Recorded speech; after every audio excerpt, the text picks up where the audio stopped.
Welcome to YouTube channel guys. आज के market के रिगार्डिंग वीडियो बनाया था। अब एक बार के लिए देखते हैं ग्लोबल में क्या सीन है, किस तरीके का डेटा निकल के आ रहा है, कौन कौन से स्टॉक्स पे हमें ध्यान देना है। तो देखिए, आज जो इंडियन मार्केट में हुआ वो बिल्कुल भी एक्सपेक्टेड नहीं था कि इस तरीके का प्रेशर इंडियन मार्केट में आएगा। अब कुछ लोगों ने इसको बहुत सी चीजों से रिलेट किया कि चाइना में जो फ्रेश लॉकडाउन लगा है वो न्यूज काफी पुरानी है, जो रशिया के केसेस हैं काफी पुराने हैं, तो इनको लिंक कर रहे हैं, कोई लॉजिक नहीं बनता है। जहां तक ऐसा समझ में आ रहा है, अभी अगर आप इसको देखेंगे तो ये एक्सपायरी ड्रिवन पोजीशंस का प्रेशर हो सकता है।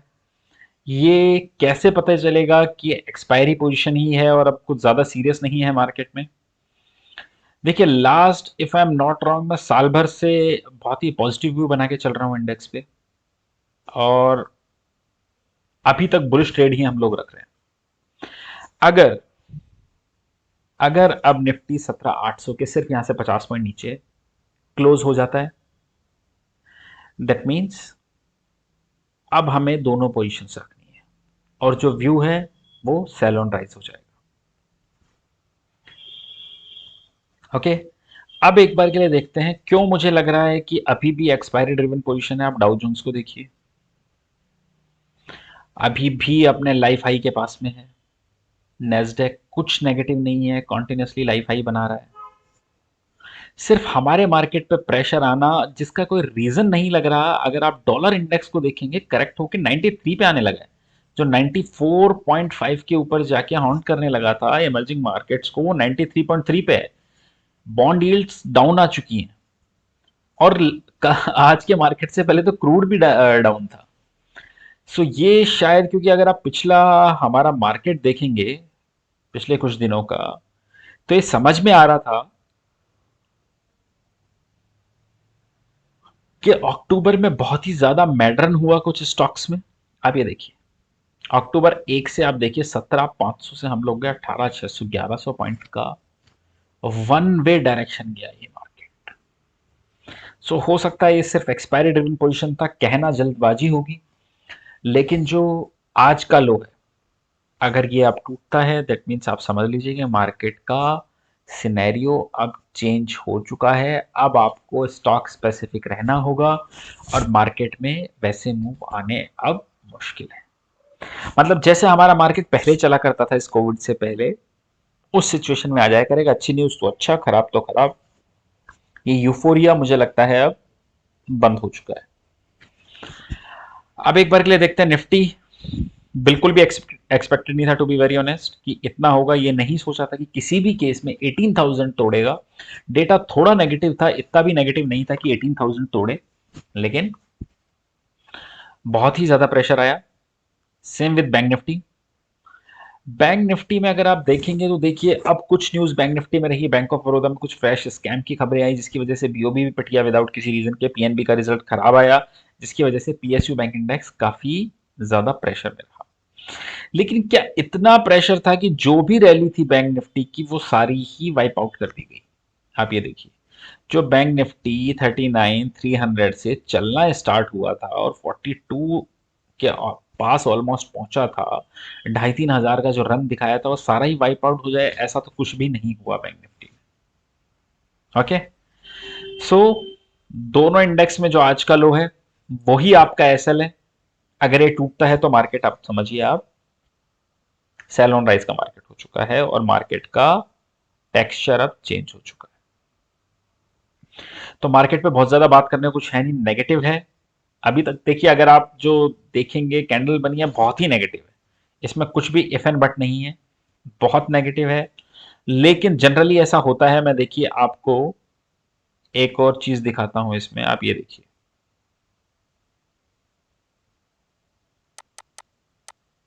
ये देखिए, सेम ऐसा ही हुआ हमारे साथ सितंबर 2020 में। इससे पहले का चार्ट देखते हैं जिससे आपको थोड़ा क्लियर होगा। मार्केट रन दे रहा था अच्छा खासा, फिर क्या होता है, 11,600 से मार्केट गिर के कहां आया, 10,800। आप देखेंगे 4 दिन में 800 पॉइंट का फॉल आया। ये कब की बात थी, सितंबर 24। मैं यहां पे सितंबर लगाता हूं, रुकिए, सितंबर 24। किस चीज का डेट था? एक्सपायरी सितंबर 2020। एक्सपायरी ड्रिवन पोजीशन रही 4 दिन तक। उसके बाद मार्केट ने क्या किया, आप ये देखिए, 17,800 से और 10,800 से 12,000, सिर्फ अगले 12 दिन में। क्या ऐसा रिपीट होगा? कहना जल्दबाजी होगी, लेकिन जनरली इस तरीके में जब ऐसी चीजें होती हैं तो ये एक्सपायरी ड्रिवन पोजीशंस होती हैं। लेकिन सेफ्टी इसी में है कि हम आज के एसएल को, आज के लो को एसएल लेके चले, अगर वो टूट जाता है तो पोजीशंस को उसके अकॉर्डिंगली मैनेज करें। ओके, अब एक बार के लिए देखते हैं। देखिए डेटा, अभी एक्सपायरी का डेटा था तो आज उस पर कुछ भी कंक्लूजन निकालना जल्दबाजी होगी। डेटा फ्रेश कल बिल्डअप होगा, उसी के अकॉर्डिंगली देखा जाएगा। आज मैं एक स्टॉक के बारे में बात करना चाहूंगा जिसपे बहुत लग रहा है जैसे गेम प्लान जैसी चीज हुई। आज देखिए क्या हुआ है इस स्टॉक में। स्टॉक चलना स्टार्ट होता है, जिन लोगों को नहीं पता उनको मैं बता देता हूँ। एक नोटिफिकेशन आया है कि जो आईआरसीटीसी की कन्वीनियंस फीस है वो 50-50 बेसिस पे शेयर करनी होगी आईआरसीटीसी को।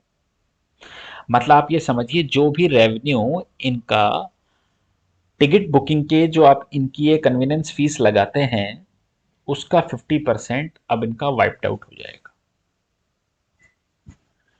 जो मेजर चंक इनका आता है वो जाएगा। अब आप ये देखिए कि आपका रेवेन्यू का 50% चला जाएगा, बट इससे क्या आपके ऑपरेटिंग एक्सपेंसेस कम होंगे? नहीं, वो तो वैसे ही रहने वाले हैं। क्या कुछ भी खर्चा कम होगा उस चीज से? नहीं। आप ये समझिए, आप एक स्टोर चलाते हैं, सब कुछ वैसा ही है, बस आपको अपने प्रॉफिट का 50% किसी और को दे देना है। अब ये गवर्नमेंट का इंटरनल, आप कुछ भी असेसमेंट मान, कुछ भी मान सकते हैं इसे, इस पे मतलब जनरल पब्लिक का कोई से नहीं है। लेकिन आप ये चीज समझिए कि कैसे ट्रैप किया गया आज। मतलब आज जो हुआ ये बहुत ही अनरियलिस्टिक सी चीज है। मैं बताता हूं क्यों, थोड़ा डिटेल में आप लोगों को। स्टॉक आप देखिए 3,500 से एक बहुत अच्छा पंप दिया गया स्टॉक को, 6,500 तक स्टॉक चला गया। उसके बाद नीचे आता है। आज स्प्लिट थी, आज स्टॉक का स्प्लिट था। स्प्लिट पे बहुत अच्छी वाली बाइंग आई नीचे के लेवल से, और ऊपर 10-12% नीचे, वो नीचे से ऊपर जाके स्टॉक बंद हुआ। बहुत अच्छा वॉल्यूम, आप ये देखिए वॉल्यूम कैंडल देखिए।